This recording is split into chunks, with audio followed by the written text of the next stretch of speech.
Welcome to the Sports Show. I'm Andy Marks. And I'm Byron Saucer. Byron, we're what, 2 weeks in? We are. We are both 15-6, and you got to say that's a moral victory for the upstart underdog, me. Indeed. I don't have to say it, but I guess I will since we're on the air. So we got a full slate of games. We're going to get right to it. At least one of them involved two county teams, and that would be Bellevue at Forest. Yeah, both teams coming off a win, much needed win for both programs. Forest really handled Westport. Bellevue had to go to overtime for Wildwood.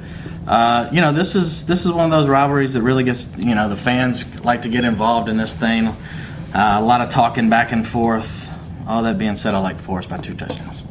I like Forest also. I think it's going to be close. I'm going with 14-13. I read in our correspondent Christopher Spada's story that Bellevue came out of their sort of trademark double wing offense last week, and I got to say I'm kind of happy to hear that. That offense, I think, when you've got a big team that can put points on the board, is a nice offense because you can control the possession, the clock, and things like that. Bellevue doesn't seem to have that kind of personnel this year, and if they're going to be in some situations where they're playing from behind, I'd like to see them move the ball down the field a little quicker. They have a quarterback and some receivers who can do that. I'm encouraged by what I heard. Let's see if they can step up now and play a better team than they played last week, closer. So I'm going to go with 14-13, but I don't know. Forest probably the favorite here on paper. Yeah, I think so. James Brooks now I think is getting a little more comfortable each week at quarterback, and certainly an electric athlete. All right, so let's move on. Denellen had a very tough loss at home against North Marion last week. Unlike most years, it really didn't mean anything other than pride, and you can always measure yourself against North Marion to see where you stand because they're reliably good. This one does matter. They're playing a team that used to be North Marion-esque, a very athletic team that was a couple rounds deep into the playoffs every year. Doesn't seem like this Eustis team is necessarily like that anymore. Yeah, I guess maybe this is the year to get them in your district, which Denellen does this year. So, Eustis uncharacteristically 0-3. But they played a very difficult schedule. They're coming off a loss to 6A East Ridge, who's very good. They beat South Sumter 37-7 as well, who we'll talk about here in a little bit.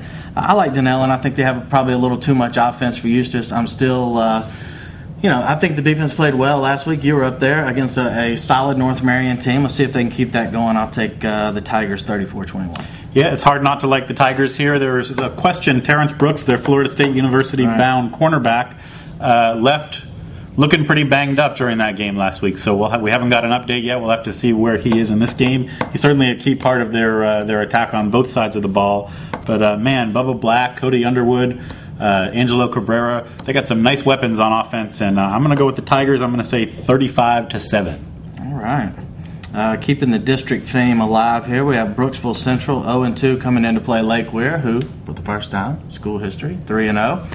Canes got it done in a shootout over Vanguard. They'll look to continue the hot streak, and I guess if 3-0 is a record, 4-0 would also be a record. I believe so, and I think that's going to happen. I'm going to take the Hurricanes. On paper, this should be a breeze for them, but I don't know that Lake Weir has reached the level where they can enter any game thinking they're going to breeze past anyone.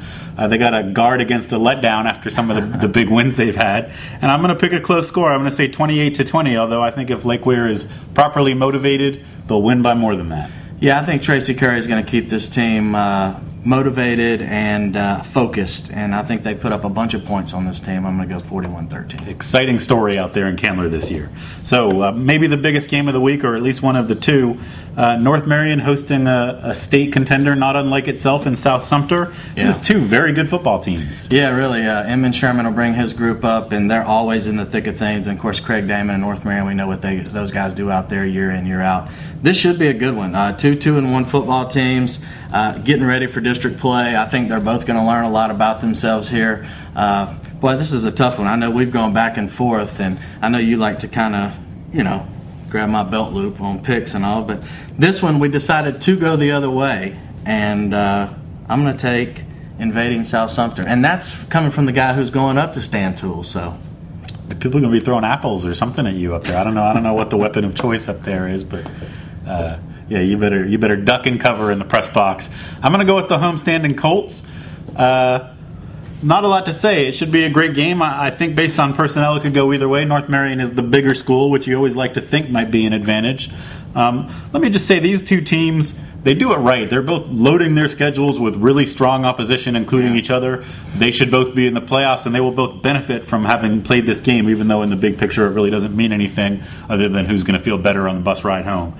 So I'm going to go with the Colts. I was really impressed, by the way, quarterback Chucky Looney.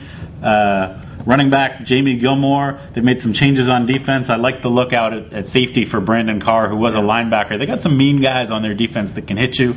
He's certainly one of them. Looking forward to an exciting and physical game that the Colts are going to prevail in. Yeah, I like Brandon Carr at safety too, and Sweet and Cortland Thomas up front. Very good team, no question about it, and it should be a good one. I'm going to take South Sumter 21-20. And I might want to add two of the finer football coaches in the region also. Class acts, great records. So we got a little rivalry happening between Trinity and Newberry. Newberry is the team that has ruined Trinity's designs on being a district dynasty around here. Well, yeah, they had their 1 year, so we'll see. I don't see it this year. Newberry's good. Trinity's 1-2. I think they know it's time to get it turned around. District play now is upon them. They just have to minimize mistakes. I think that's all it comes down to. Certainly have the roster to make a run. Now if they can just minimize, pound Kedrick Rhodes, I think, is the answer, and pin your ears back and come after this Newberry team that I think wants to keep it on the ground. So you might see a lot of 8-man fronts for the Celtics. I like Trinity in this one. 31-20. Going with a little bit wider of a score, 35-14. Limiting mistakes, I agree that that's the key. That's something that Trinity has not been able to do, so it's going to have to be a reversal. We know one thing about Newberry, who a lot of outsiders would define as the good guy in this public school versus private school matchup. One thing that they will do is play disciplined football. They play over their heads. It's a well-disciplined, nice football program. Trinity will have a personnel advantage. If they play right, they'll win the game. Hope to see Ricky Nattil out there too, as a Newberry alum who comes out and still roots on the Celtics. So yeah, we'll I think he's got a spot in his heart for both of those programs. So how about Vanguard going up to Citizens Field? This is a tough one. Buchholz is 0-2. Again, they played a very difficult schedule coming into this. And Vanguard, they're trying to get better every week, and I think they're certainly headed in the right direction. They almost stole one up in Candler last week. Alex Castaneda and his staff are doing a good job. This may be too big of a hurdle. They're getting a Buchholz team that needs a W, and it's up at Citizens Field. I'm going to take the Bobcats in a close one, 27-20.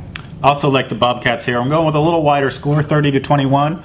On paper, Buchholz is probably they're certainly the more experienced and more used to competing at this level team. They may be a little more talented. I don't know. They play a tough schedule up there. This would be a huge win for Vanguard. I think they're underdogs. I'm going to go with the Bobcats too, but don't be shocked. Don't be shocked. Vanguard is surprising people every week.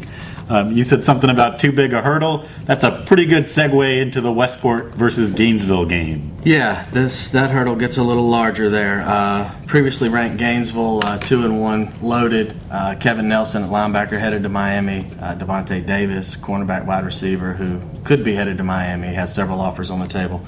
Very athletic team. They've already knocked off Trinity Catholic this year. I think they'll do the same to the Wolfpack. Although we did have a chance to kind of see the Wolfpack and talk to Lyle Livingood a little bit, and he seems optimistic that they're moving forward, and that's a good sign. There's no mass defections or anything like that. He's keeping the kids in the program, and so I don't know. We'll see. They keep plugging along. I think they have some winnable games this year. I agree, and I visited a Westport practice. Was surprised at what I saw. They've been through the ringer. It's well talked about what happened in the off season. The type of blowout losses they've piled on top of each other out there, I was kind of half expecting to see the numbers thin and maybe some kids standing around and hanging their heads. It was the opposite of what I saw. It was a busy, lively practice. Kids are hitting each other. They're fired up. I asked them about Umatilla, which is coming a week later, and it looks on paper like a winnable game for Westport. Nobody wanted to talk about Umatilla. They wanted to talk about Gainesville and what are we going to do to be better this week. And that's the right answer. So, I hope they stick with it. Man, it's a tall task. You're giving them, just like last week, you're giving them credit for 13 points against Gainesville. I'm not going to do that. I'm going with 42-0. Sorry, Westport.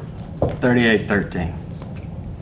All right, OCA facing nemesis Landmark Christian after going 4-0 against Sunshine State Athletic Conference. Did I get that right? Yeah. Now they're entering FCC play. This has been the team. 8 straight they've won over OCA. They haven't beaten this team since 2000, but, this is a different year. a different cast of characters. I think they break the streak, and I think they continue on the table running that I've spoke of before. I think they go 10-0 in the regular season. They handle this one down in Haines City in a hostile environment, 27-20. Yeah, you're on the record with that 10-0 prediction. I have not made that commitment, and if there was going to be a game to pick against the Crusaders, this would be a high candidate. I looked at it, though. It was a close game last year. I think OCA is a lot better, so I'm going to go with the Crusaders also, and I'm going to pick a wide score. I said 30-14. Yeah, and keep in mind, this TJ Moreland kid out there for OCA is just, he's got a dozen touchdowns already. It's just ridiculous. I jotted it. He's averaging 12.8 a carry and 28.8 a catch, which is just silly. So, I'd like to see the Crusaders get it done. And finally, we have St. John. They're hosting an undefeated team. Yeah, Canterbury's coming in and sticking with the SSAC conference. They'll square off with the SAC is what insiders call it. SAC, right. That is better. I'm going to jot that down. So, I don't know. St. John, they got Caleb Alexander, 353 rushing yards, 7 TDs. He's very good. Jared Adams on the other side. He does a little bit of everything. Runs the ball, leading tackler, kicks, punts. I like some of the things the Saints do. And with all that being said, I like Canterbury 21-14. Also like Canterbury, I'm going to go at 28-7. I don't know. St. John played well last week. They're playing an undefeated team. I believe Carrollwood last week also came in undefeated. Yeah. So let's see. Let's see the Saints step up and get a big win, and maybe we'll both jump on that train the following week. Stick around on Friday nights at Ocala.com where you found this very broadcast, and you'll find a live and interactive scoreboard with live updates from all around the county and everywhere else where our teams are. And then we'll see you again on Monday with a little Friday night rewind.